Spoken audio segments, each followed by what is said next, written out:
Astăzi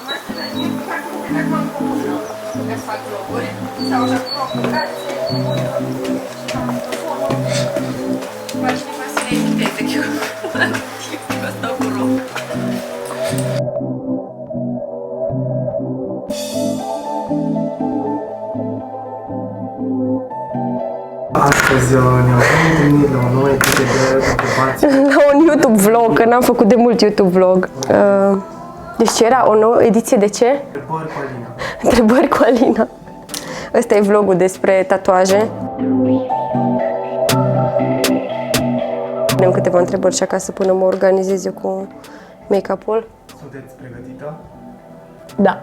Te subtitrăm și pe tine din fundal să te auzi. Vezi dacă se închide video și vezi dacă se aude. 3, 2, 1, probă de microfon. Da, cum vrei tu. E safe tatuarea în alăptare? Nu știu răspunsul la întrebarea asta, dar vreau să ne întrebăm pe Marius. Eu nu mai alăptez de la 4 luni, cam așa, dar sinceră să fiu, nu știu dacă are vreo legătură, dar întrebăm pe Marius. Oricum, ideea e că nici laser n-ai voie să faci, nici sunt foarte multe tratamente și cosmetice minim invazive pe care nu ai voie să le faci, gen injectări și alte cele. Deci probabil că intră și tatuajele. Oricum nu văd pe perioada sarcinii și alăptării de ce te mai chinui și cu tatuaj. Că are alte chime la tatuaj. Semnifică tatuajele de pe degete? Tatuajele de pe degete este o întrebare pe care mi-a pus-o foarte multă lume. Plac foarte mult tatuajele lui Rihanna, Luci. Și îmi plăcea foarte mult ideea și vreau să-mi tatuez ceva pe mână undeva sau pe degete și am ajuns la concluzia asta. Prima oară mi le-am tatuat, aveam doar 2 tatuaje, astea, în partea de jos, după care mi-am dat seama că foarte multă lume și făcuse exact la fel, foarte multă lume zi la noi în țară, le văzusem pe Instagram și așa. Și am zis, ok, hai să mergem mai departe, că oricum, mai ales în perioada aia, nici măcar nu purtam așa de multe accesorii. Și am zis tatuajele să servească în loc de inele și accesorii și așa arată foarte bine pe mâini și e o opțiune cumva mai discretă decât să-ți faci ceva foarte mare pe mână, ca femeie, zic eu. Și am început să mi le fac pe toate, cred că ultima oară le-am refăcut acum câțiva ani, înainte să plecăm în Maroc. Știu că aveam o poză cu ele fresh, făcute atunci, arată foarte bine, trebuie bătute cam de 4 ori. Ca semnificație nu au o semnificație neapărată. Am mai zis că mă mai întreba lumea, ele fiind 18 seturi de linii, că sunt 2 pe fiecare și pe ăsta e câte unul pe degetul mare. Cumva am zis că e un proces de maturizare, dar sincer să fiu, astea chiar n-au avut nicio semnificație. Au fost pur și simplu niște tatuaje care arată bine și pe care vreau să mi le fac. Și mi se pare că la un moment dat trebuie să știi ce fac it, ce trebuie să tot aibă semnificații, chiar sunt unele tatuaje care îți plac și vrei să ți le faci și that's it. Unele într-adevăr au o semnificație, dar oamenii cumva așteaptă să fie o semnificație în spatele fiecărui tatuaj, așa mi se pare, pentru că cumva motivează de ce te-ai tatuat. Asta are o semnificație. Nu, bro, îmi place cum arată. De-aia m-am tatuat. Cât costă un tatuaj?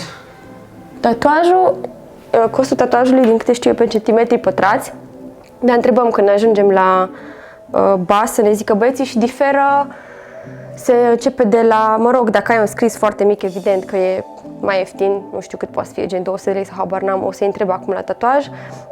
Prețurile diferă oricum în funcție de tatuaj al negru, tatuaj color și tehnica de tatuare, din câte știu eu. Dacă vrei ceva super complex 3D pe zona de portret și așa, s-ar putea să fie mai scump, și dacă vrei pur și simplu, nu știu, 2 linii, un triunghi, o chestie super geometrică și simplă, astea s-ar putea să fie mai ieftine, adică depinde de complexitatea tatuajului, dar întrebăm ca să nu vorbim baliverne. Deci mi-am dat cu fond de ten. Ce părere aveți, doamna Ceușan, despre Tișa, scuze, despre un tatuaj colorat? Nu mi-aș, personal, adică never say never, dar nu am niciun tatuaj colorat până acum și nici nu cred că am de gând. Îmi place, de exemplu, tatuajul lui Emma Uta cu dragonul la roșu, mi se pare super cool, dar mi se pare că ori începi și îți faci doar tatuaje colorate, ori mergi pe ideea de alb-negru. Momentan, la mine toate sunt cu negru, alb-negru, mult spus, negru și cu umbră de gri. Dar, da, le prefer pe cele negre.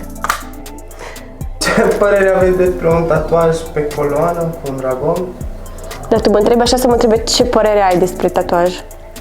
Chiar așa că întrebare. Ce părere aveți dumneavoastră? Nu, gen politicos de fire. Sau gen, ce părere aveți tu, Alina și Marius de la tatuaj? Mi se pare super cool, mă atrage și pe mine ideea, sinceră să fiu. Este un tatuaj foarte mare și foarte dificil de realizat. Eu la primul tatuaj, ăsta de subțire, asta vreo 6 ore și e, cred că, 1 pe 4 din ce ar fi, dacă nu mai puțin, din ce ar fi un tatuaj de genul ăla pe tot spatele. E o lucrare foarte mare la care cred că trebuie să ai grijă cu ce artist te bagi, dar mi se pare că arată super sexy la femei. Bine, și tatuajele pe spate și la bărbați sunt foarte faine dacă îți faci tot spatele, altfel mi se pare așa, what the fuck, eu de așa pe omoplato ceva și după aia nimic. Dar da, mi se pare cool, oricum, și la bărbați și la femei. La bărbați, dacă umpli mai departe, la femei și doar tatuajul ăsta de dragon, cred că ar fi super fain. Și avem și noi unul la Flash Tattoos, dacă vreți să-l testați, care e doar temporary tattoo, lipiți, vedeți cum arată și e destul de mare, cred că are vreo 40 de centimetri. Insert photo here.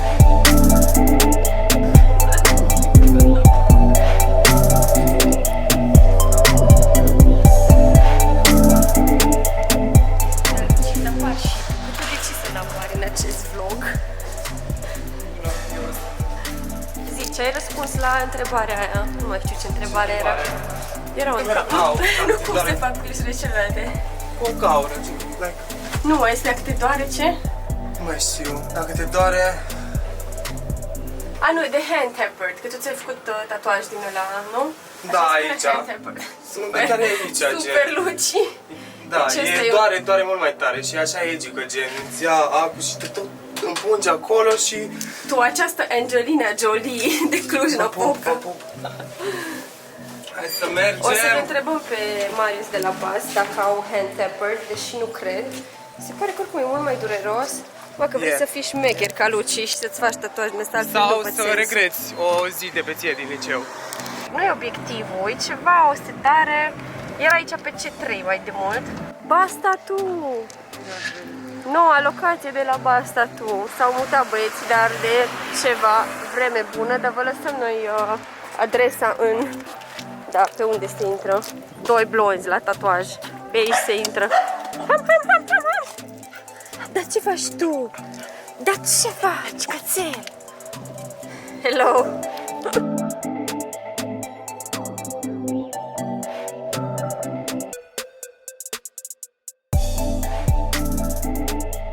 Răspundere pentru piercing, o să facem unul astăzi, în ureche.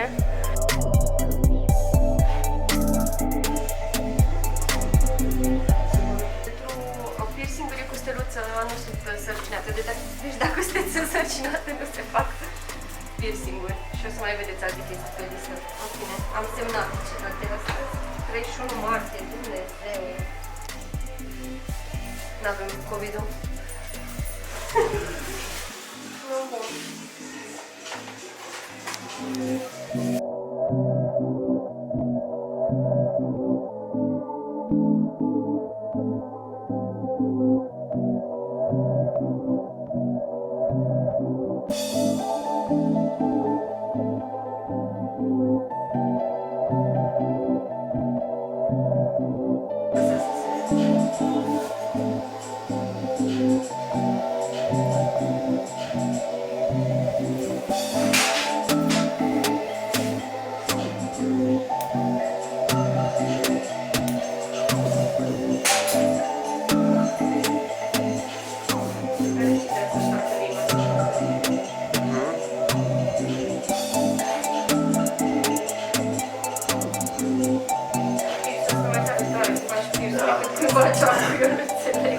Roșe puțin cu când fac bijuteria în el și atunci simți când trec cu el și te mai miros puțin. Da, și nu e o zonă sensibilă urechea, de la nas, pe acolo cum dau lacrimile.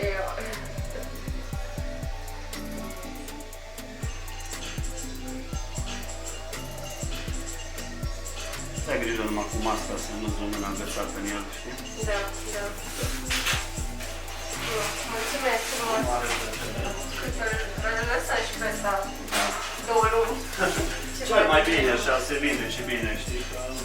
Eu am făcut fixul, ți-a făcut și da. Păi acum am ajuns și mai așteptăm un pic la tatuaj și... Ați cu bine? Mic, mai simplu, mic, nu e neapărat. Și Carla, când a venit, vreau să fac o floricică și a venit cu ea până aici. Vezi ce ți-ai făcut o floricică, n-ai văzut atent un pic și... E și la fumat. Ca să vă întrebați de ce este frumos. Hai să intrăm. Vreo 2 cm pătrați lipsă și mai fac unul pe gleznă. No, work in progress. Ăsta de aici, da. Ce am făcut? Măi, e un foarte mic colț, vezi? Da. Deci nu e... Că aici ai continuat și din coace ai tăiat, dar e efectiv un... Nimic, nici știu cum a rămas acolo, de ok. Da, e sigur. Unde era?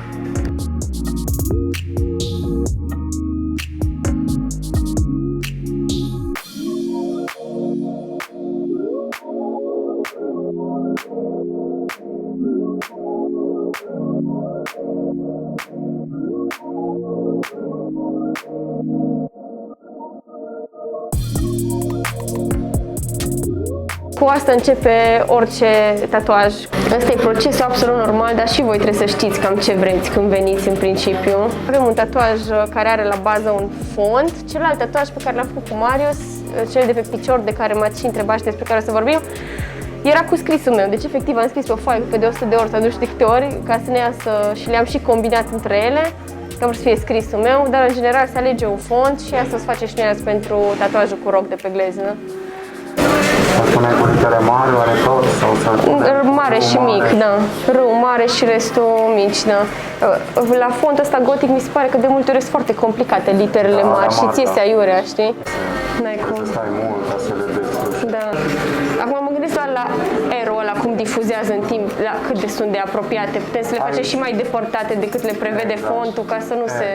Noi lăsăm un pic mai mult spațiu în timp când se împrăște să nu se... Găuritorul e liber. Dar tatu artistul este aici ca să vă sfătuiască oricum și de asta e cumva o chestie de colaborare. Și noi de fiecare dată așa am făcut, adică am venit cu niște repere, ce vrem de pe Pinterest și la ăla de sub sân și de peste tot. Cu compoziția, cu modelul, cu... E o variantă și da, nu știu, ne mai uităm pe aici, unele chiar n-au legătură cu ce ar trebui să fie. Okay.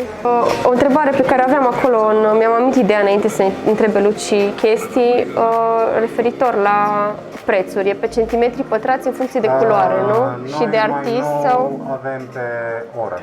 Pe oră? Ok, da. Că fiind mai mulți artiști, e destul de mare discrepanța între unul Experiența fiecărui sau e bun pe... Ok. Detaliu, Da. unul lucrează foarte repede și atunci în Depinde și de experiență. timp poate să facă o bucată mult mai mare, mult mare. Și atunci am lăsat preț fix pe oră și fiecare artist își reglează în funcție de viteza cu care lucrează. Cât, În funcție de ce simte, da. Exact. Da. Noi suntem acum la 300 de lei pe oră și prețul minim 300 de lei, de acolo se începe. De acolo se începe. Și atunci, în Tot chestia ce se asta, încadrează într-o oră, ca și îți include și punctul de pregătire a culorilor și toate astea, adică de când încep, nu? Exact. Practic. Și pentru tatuaje color sau care sunt foarte complexe de genul, cum are Raul, de alea 3D sau cu tot fel de portrete și de chestii, e un alt preț față de lucrurile care sunt geometrice sau din nou? La tatuajele mari se poate face un preț pe ședință. Ok, în da. funcție de cât se lucrează în ziua respectivă, se făcutul modelului și tatuatul în sine. Se scad pauzele, știu eu. Da. Să facem un bumerang cu Luci. Și acum cum se face? Fă poză. Am făcut poză. Asta scriu. Îi dau tag Lucian. Da. Și după aia The faci best. select-o. Select-o. Apați pe culorile. Pasă pe culorile. Și întoarce. Oh shit, nu. Nu-i bine rima. Da, merge, dar trebuie să de-aia zic că urăsc, vezi? Și îi faci așa cu două, dar nu, trebuie să faci select-o. Nu, mamă, tăiați, copiați, lipiți. Select-o, nu așa? Întoarce telefonul. Așa. Ține o dată, adică aia, degetul ăsta pe mov. Nu, degetul ăsta pe litere și celălalt pe mov. Uite. Vezi? Vedeai să fii really? Nu mi-a ieșit. Trebuie să fii mega... Select. E mai dificil, oricum, dar merită. Deci ăsta aici și ăsta pe mov. Da. Vezi? Nu, adică da, nu, dar mai jos. Ia, stop, și ridică, da. Ta-da! What the fuck, dude? Bine că eu stăteam să le fac pe fiecare, efectiv pe fiecare în parte le făceam și la nuanță. Verde mai spre galben, galben mai spre portocaliu, decât galbenul care e inițial. Să ne înțelegem. No, Halucian the best. Tu ești, te postez.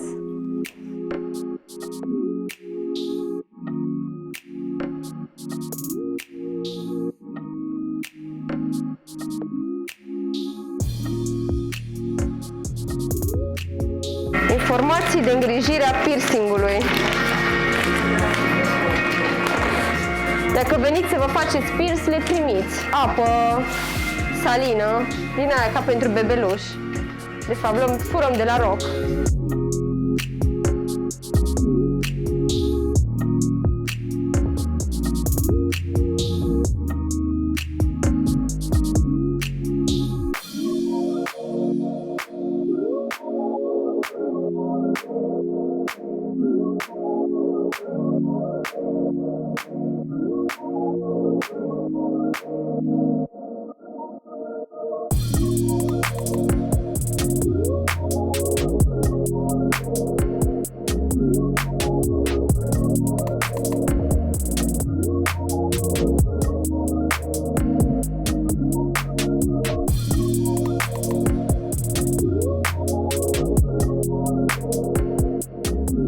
Începem tatuajul și am zis că o să și răspundem între timp la întrebări, că l-avem și pe Marius și pe tine. Bine, Marius nu o să vorbească tot timpul. Da, I'm ready. Totul bine. Ce trebuie să știi înainte de primul tatuaj? Să fii decis în primul rând, să ai vârsta legală pentru tatuaj și să știi ce-ți place. Zic să vii măcar cu un mic mood board de 4-5 poze pentru artistul care te tatuează. Asta aș zice. E super ok, da. Nu doare. Asta numai pe... Cum să treci peste frica de ace, dacă vrei să faci tatuaj? Peste frica de ace mi se pare că nu prea se trece. Carmen a avut frică de ace și are în continuare și la tatuaj foarte greu. A leșinat odată Carmen la tatuaj tot la Marius, înainte să-i facă ceva cu acu. Doar când vede acu, Carmen leșină. Vedeți cum arată mașina de tatuat? Nu e un ac efectiv, sunt mult mai multe ace. Cred că e mai degrabă ideea de durere și simți ca și cum ar fi o zgârietură pe piele, adică nu mi se pare aceeași experiență ca atunci când vine să-ți ia sânge din vene sau știu eu. Și o să-l întrebăm pe Marius când termină partea asta. Știu doar că tatuajele, de exemplu cele pe care le am eu pe degete, deja le-am refăcut de 2 ori sau de 3 ori. De cât, Marius, le-am refăcut? De vreo 3 ori, dar... Astea noi, dar și mai trebuie refăcute. Dar tatuajele normale nu se refac, nu? Nu, se face un retuș imediat la 2 săptămâni, 3 săptămâni după vindecare. Și mai apoi, în funcție de cât e de expus la soare, în primul rând. Da, dar în general nu prea se fac, adică eu, de exemplu, am tatuajul... După minim 5, 6, 7, 10 ani, în funcție de... Dacă simți tu că ceva nu e, da. Cât de bine se mențină timp. Da, eu, de exemplu, nu mi-am făcut retuș la niciunul dintre tatuajele pe care le-am, în afară de astea de pe mâini, până acum. Astea trebuie refăcute de 4-5 ori, pentru că e singura variantă să-ți reziste. Când mergi a 2-a oară pe tatuaj, sau a 3-a, sau a 4-a, e mai nasol. Prima oară nu simți nimic. Să stabilizăm un pic piciorul. Stau aici, așa? Sau așa, sau să le împingi cumva de tot și să punem ceva aici de sus, așa. Lasă-l... Okay? Da, mie mi-e ok oricum, adică dacă vrei poți să stau... Da, sunt ok. Dacă te ajută, da, într-adevăr că așa mă mai mișc și noi... Da. 1, 2, 3, 4 tatuaje. Și sistemul de aplicare? Am vorbit deja despre semnificații, cele de pe degete nu semnifică nimic, nici celălalt de sub sân nu semnifică nimic. Roc e evident numele lui Roc. Și cel de pe picior, unde scrie un vers, scrie Dream until your dreams come true, care ar trebui să fie work until your dreams come true. E un vers. E scris de mine, am scris noi pe foaie de multe ori până a ieșit ce a trebuit să iasă. E și scrisul meu, caligrafia, da, m-am chinuit. Dar e un vers care îmi place foarte mult și mi se pare foarte, foarte actual și cumva te îndeamnă să te autodepășești în fiecare zi. Ăla e singurul și alături de cel cu rock cu semnificație. Tatuajele care sunt pe zonă de os alea doar cel mai tare, implicit cel de sub sân că a fost pe coaste, m-a durut destul de rău. Și cel de pe degete la fel pentru că e tot pe o zonă cu os. Ăsta la altul de pe picior nu m-a durut așa de tare, că aici e efectiv mușc și carne și pe altceva se așează pielea și atunci mi se pare mult mai ușor și nu doare așa de tare. Nici asta nu mi se pare că mă doare acum așa de tare, de suntem încă la început. Poate când ne apucăm de umplut și de trecut, nu știu câta oară peste linii, dar totuși... Lasă că la primul m-am împachetat. Da, după 5-6 ore am început să te... Da. Nu, dar zic că știi că am pus eu să-mi pun folia aia cu lidocaină sau ce mi-am pus.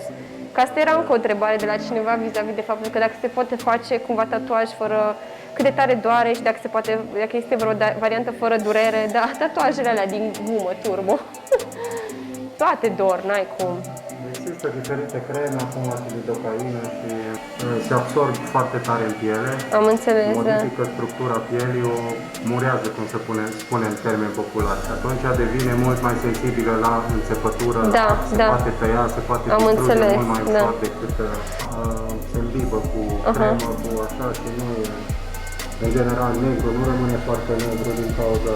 Dacă vreți să vă faceți tatuaj, this is, no pain, no gain. Asta e parte din proces și cred că ce e important de menționat e că nu e o durere care ține forever până la urmă. Tu ai vrut să-ți faci tatuaj, nu? Deși știu că nu e indicat, dar eu am plecat direct în vacanță în Thailanda cu tatuajul de pe picior, n-am avut nicio problemă, dar am respectat instrucțiunile de vindecare, am aplicat cremă SPF 50. Tatuajele mi se pare că în câteva zile, o săptămână cumva se vindecă, bineînțeles nu e stadiul final, dar trece cumva de primul hop, să zic așa. Nu țin minte în cât timp mi s-a vindecat, dar în cât timp se vindecă un tatuaj, să zice Marius? Undeva la o săptămână pică coaja, după aceea cam încă o săptămână, 2 până la refacerea pielii 100%. Da. No, deci cam așa, dar e important oricum tot timpul să le dați cu SPF 50, să le îngrijiți imediat după să stea hidratate. Sunt niște sfaturi care le primiți oricum de la tattoo artist, astea când plecați din salon. Maică-mea în principal, nici maică-mea, nici taică-mea nu erau tare de acord cu tatuajele. Maică-mea nu a vrut să-l vadă vreo 2 luni. Eram la Mureș, acasă, făceam baie și era, nu vrea să vadă tatuajul, ca și cum dacă refuza să-l vadă, nu exista sau ceva, știi? După eu trecut, s-a obișnuit, între timp s-o tatuat și sora mea, noroc eu, sora mai mare care face toate prostile în ghilimele prima oară și la sora mea nu mai au ce reacție să aibă. Cumva au acceptat situația, I guess. Dar cam asta a fost reacția. În general, dacă e să dau un sfat, oricum nu aveți voie să o faceți dacă sunteți sub 18 ani fără acordul părinților, deci până la urmă cel mai bine ar fi să fie de acord sau măcar să știi de treaba asta, să nu-i puneți neapărat în fața faptului împlinit, mai ales că fiecare își cunoaște părinții cum reacționează sau cu ce-s de acord sau nu-s de acord, dar tatuajele până la urmă nu îți schimbă personalitatea, nu schimbă cine ești tu de fapt, nu schimbă nici copilului din tine, deși poate părinții de multe ori cred altceva. La fel a fost și în cazul lui Raul, care a apărut cu o cămașă suflecată până la urmă, că nu mai știu, cred că așa a fost faza când am venit acasă la noi, la părinții mei și evident că erau genul de persoane care pur și simplu sunt mai traditional, să spun așa, și nu erau pe zona asta de tatuaje și așa mai departe, niciunul dintre ei nu au vreun tatuaj. Mai are tatuaj la sprâncene. You little... Deci ăsta e tatuaj de sprâncene, da, asta se acceptă, ok, e estetic. Ale noastre sunt estetice sau ce? N-am înțeles. Da, anyhow, ideea e că ar trebui să întrebați pe părinții voștri. Evident că dacă întrebi ce părere ai, mama, pot să fac tatuaj și ea nu are un tatuaj, e clar că o să zică probabil nu și o să te simți cumva interzis așa. Dar dacă părinții au tatuaje, fie ele și la sprâncene... Aviz mamelor, n-aveți cum să le spuneți să nu se tatueze. Copiii cumva cred că trebuie îndrumați, trebuie ajutați în direcția asta. Dacă simțiți că sunteți părinți libertini și vreți să lăsați să facă treaba asta, lăsați. Dacă nu, restul care încă sunteți sub 18 ani, cred că ar trebui să vă gândiți foarte bine la ce vreți să vă tatuați, ca să nu vă săturați după aia de tatuaj, să vreți să-l scoateți. E un proces mult prea... Nu și are sensul. și doare laserul ăla din câte am înțeles și nu e, adică de ce să plătești de 2 ori că regreți o alegere pe care ai făcut-o nu știu când. Tatuajele sunt de făcut mai târziu. Mai târziu când știi clar ce-ți dorești să faci, știi clar ce-ți place să-ți tatuezi, știi clar că e un lucru care te reprezintă și nu vrei să-l ștergi de pe tine în următoarele... Niciodată, mai bine spus, dar nici măcar să ai așa o idee, nu mi le acopăr. Mai sunt și persoane care trebuie să-și acopere tatuajul, că așa e treaba, dar... Nu, am de la subiect, eu doar așa fac gemenii. V-am pupat, cam astea au fost întrebările din vlog. Asta e ultima întrebare.